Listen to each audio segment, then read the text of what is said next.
Hello दोस्तों, 100 शब्द प्रति मिनट की स्पीड से डिक्टेशन स्टार्ट होगी 3 सेकंड बाद। स्टार्ट। अध्यक्ष जी, वित्त मंत्री ने जो बजट पेश किया है और उसमें जो शिक्षा मंत्रालय का अनुदान है उसको देखकर बड़ा दुख होता है। शिक्षा जैसे जरूरी मसले की ओर सरकार का ध्यान पूरी तरह से नहीं गया है। आज हम आजाद हो चुके हैं, लेकिन हमारी शिक्षा नीति पुरानी ही है। हमारी शिक्षा प्रणाली और अंग्रेजों की शिक्षा प्रणाली में कोई अंतर नहीं है। अंग्रेजों ने शिक्षा के संबंध में कई योजनाएं बनाई, उन्हें चालू भी किया, लेकिन अपने ही दृष्टिकोण से और यह देखते हुए कि कैसे उनका शासन भारत में अधिक दिनों तक बना रह सकता है। आजादी के 17 सालों में शिक्षा संबंधी किए गए कार्यों की ओर अगर हम नजर दौड़ाएं तो देखेंगे कि सिवाय क्लर्क पैदा करने या बेकारी बढ़ाने के सरकार ने कुछ और कार्य नहीं किया है। स्कूल अवश्य खोल दिए गए हैं। इन स्कूलों में लड़के और लड़कियों को अवश्य भर लिया गया है ताकि यह दिखा सकें कि कितने लोग शिक्षा प्राप्त कर रहे हैं। लेकिन क्या हमारी सरकार ने कभी यह भी सोचा है कि जो शिक्षा बच्चों को दी जा रही है उससे देश को कितना लाभ पहुंच रहा है?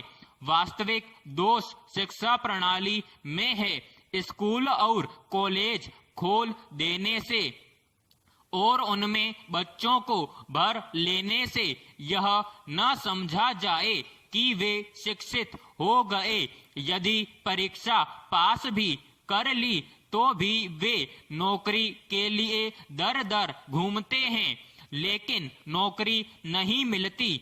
जितनी बड़ी बड़ी जगह हैं उन पर सिर्फ अमीरों के लड़के ही पहुंच सकते हैं। सरकारी स्कूलों में बच्चों की मानसिक उन्नति और उनके चरित्र निर्माण की ओर बिल्कुल ध्यान नहीं दिया जाता। खेल भी ऐसे खिलाए जाते हैं जो स्कूल तक ही सीमित रहते हैं।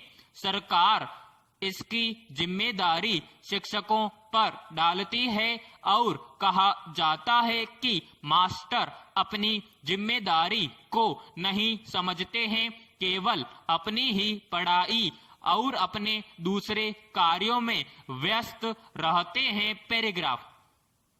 अध्यक्ष महोदय, मैं आपके द्वारा मंत्री महोदय से यह पूछना चाहता हूं कि उन्होंने इसके मूल कारणों की ओर भी ध्यान दिया है।